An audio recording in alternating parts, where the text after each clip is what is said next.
আর এবার যে খবরের দিকে নজর রাখবো, আবারও রাজনৈতিক অশান্তির শিরোনামে দিনহাটা জেলা অর্থাৎ মালতাঘাট এলাকা থেকে যে খবর উঠে আসে, পঞ্চায়েত তৃণমূল কংগ্রেসের প্রধান তার বিরুদ্ধে এমনই অভিযোগ উঠল এবং হামলার অভিযোগ উঠল বিজেপির আশ্রিত দুষ্কৃতীদের বিরুদ্ধে।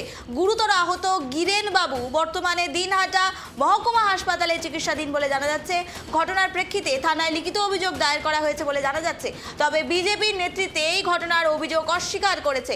প্রসঙ্গত, গতকালই কোচবিহার মাথাভাঙ্গা বিজেপি বিএলএকে জুতা মালা পরিয়ে দেওয়া যে অভিযোগ উঠল, তারই বিরুদ্ধে এমন ঘটনা বলে জানা যাচ্ছে। তারই পরের দিন দিনহাটায় এই ঘটনাকে কেন্দ্র করে রাজনৈতিক উত্তেজনা বেড়েছে পুরো কোচবিহার জেলায়। কিন্তু এমন ঘটনার রীতিমতো রাজনৈতিক সংঘর্ষ, ফের দিনহাটায় রাজনৈতিক সংঘর্ষ আমরা দেখাচ্ছি আপনাদের সেই দৃশ্য। তৃণমূল পঞ্চায়েত সদস্য আক্রান্ত হলেন। আবারও রাজনৈতিক অশান্তি শিরোনামে দিনহাটা যেটি জানা যাচ্ছে, মাতালহাট গ্রাম পঞ্চায়েতের তৃণমূল কংগ্রেসের পঞ্চায়েত সদস্য গিরিন বর্মন, তার বিরুদ্ধে তার অভিযোগ করা হয় যে বিজেপির আশ্রিত দুষ্কৃতীরা নাকি হামলা চালিয়েছে। গুরুতর আহত হয়েছেন গিরিন বাবু। বর্তমানে তিনি দিনহাটা মহকুমা হাসপাতালে চিকিৎসাধীন। ঘটনার প্রেক্ষিতে থানায় অভিযোগও দায়ের করা হয়েছে। তবে এই ঘটনায় রীতিমতো চাঞ্চল্য ছড়িয়েছে গোটা এলাকায়। দিনহাটা যেন ফের একবার উত্তপ্ত হয়ে উঠল।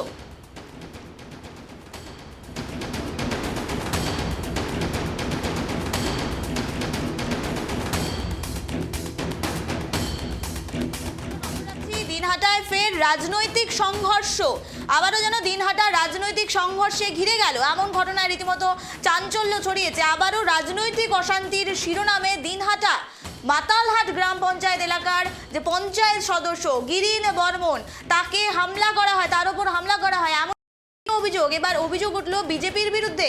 আমরা দেখতে পেরেছিলাম বিজেপির বিএলএ কোচবিহারে গিয়েছিলেন, সেখানে তৃণমূলের নাকি যারা কর্মীরা তারা মেরেছে এমন অভিযোগ করা হচ্ছে। এরই মাঝে ফের একবার পাল্টা অভিযোগ এবার তৃণমূলের পক্ষ থেকে করা হচ্ছে যে তৃণমূলের পঞ্চায়েত সদস্য তাকে নাকি এবার হামলা করা হয় তার ওপর, এবং সে হামলা করেছে বিজেপি। এমন ঘটনা কিন্তু রীতিমতো চাঞ্চল্য ছড়িয়েছে কোচবিহার এলাকা থেকে।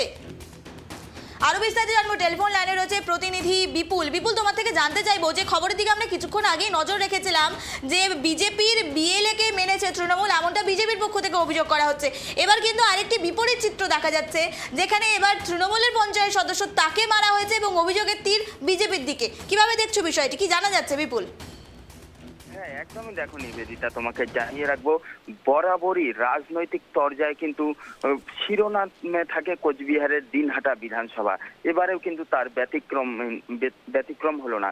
তোমাকে জানিয়ে রাখবো যে গোটা রাজ্য জুড়ে কিন্তু এসআইআর এর কাজ শুরু হয়েছে এবং বিভিন্ন জায়গায় কিন্তু বিএলওরা যাচ্ছে এবং বাড়ি বাড়ি গিয়ে এসআইআর এর কিন্তু ফর্ম দিচ্ছে।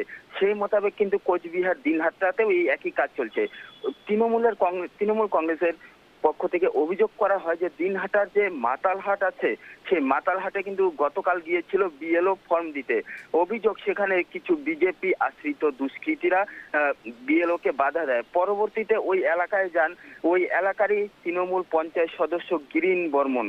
অভিযোগ, গিরিন বর্মন সেখানে যাওয়ার পরে অতর্কিতে কিন্তু তার উপরে বিজেপি আশ্রিত দুষ্কৃতীরা আক্রমণ চালায়। রীতিমতো তাকে কিন্তু আহত করা হয়। তাকে তড়িঘড়ি উদ্ধার করে নিয়ে আসা হয় দিনহাটার মহকুমা হাসপাতাল যে রয়েছে সেখানে। বর্তমানে কিন্তু সেখানেই তিনি চিকিৎসাধীন রয়েছেন। যদিও এই সব অভিযোগ অস্বীকার করেছে বিজেপি নেতৃত্বরা। তবে তোমাকে জানিয়ে রাখবো বরাবরই কিন্তু রাজনৈতিক হিংসা প্রতিহিংসার খবরের শিরোনামে থাকে কোচবিহারের দিনহাটা। আর এসআইআর শুরুতেই কিন্তু তা ফের মাথা চাড়া দিয়েছে। যদিও এই ঘটনা নিয়ে বিজেপির দিকে আঙ্গুল তুলে কিন্তু ইতিমধ্যে আইনের দ্বারস্থ হতে চলেছে তৃণমূল কংগ্রেস বলে জানিয়েছে তৃণমূল কংগ্রেস নেতৃত্বরা। বেশ, ধন্যবাদ বিপুল। আমরা যে খবরের দিকে নজর রাখছিলাম, এসআইআর আবহে উত্তপ্ত হয়ে উঠল কোচবিহার, যেখানে রীতিমতো চাঞ্চল্য ছড়িয়েছে। কখনো দাবি করা হচ্ছে বিএলএ কে তৃণমূলের যারা কর্মীরা তারা মেরেছেন, এবার দাবি করা হচ্ছে তৃণমূলের পঞ্চায়েত সদস্য তাকে বিজেপির কর্মীরা মেরেছে। পুরো ঘটনায় রীতিমতো চাঞ্চল্য ছড়িয়েছে কোচবিহারের দিনহাটায়।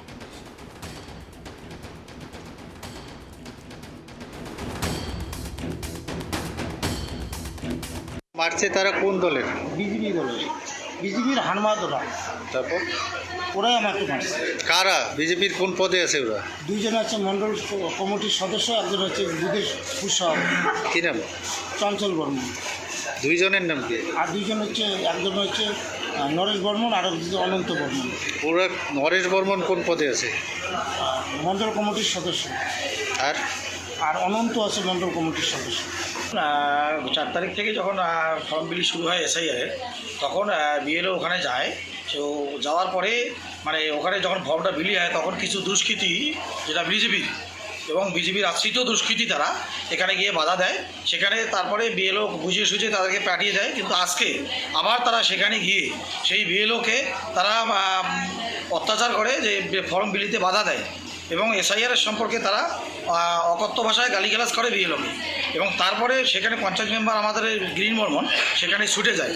ছুটে যাওয়ার পরে অতর্কিত তারা কয়েকজন মিলে সেখানে অতর্কিত প্রাণে মারার হুমকি দেয় এবং তার উপরে আক্রমণ করে। গল্পের গরু গাছে ওঠে। তৃণমূল কংগ্রেস বলছে বিজেপি এই কাজের সঙ্গে যুক্ত। তৃণমূলের গোষ্ঠীদ্বন্দ্ব যে সারা কুচবিহার জেলা জুড়ে চরম আকারে পৌঁছেছে, এটাও তার একটা নিদর্শন। আমরা মনে করি ভোট যত আগাবে তৃণমূলের গোষ্ঠীকোন্দল আরও বৃদ্ধি পাবে।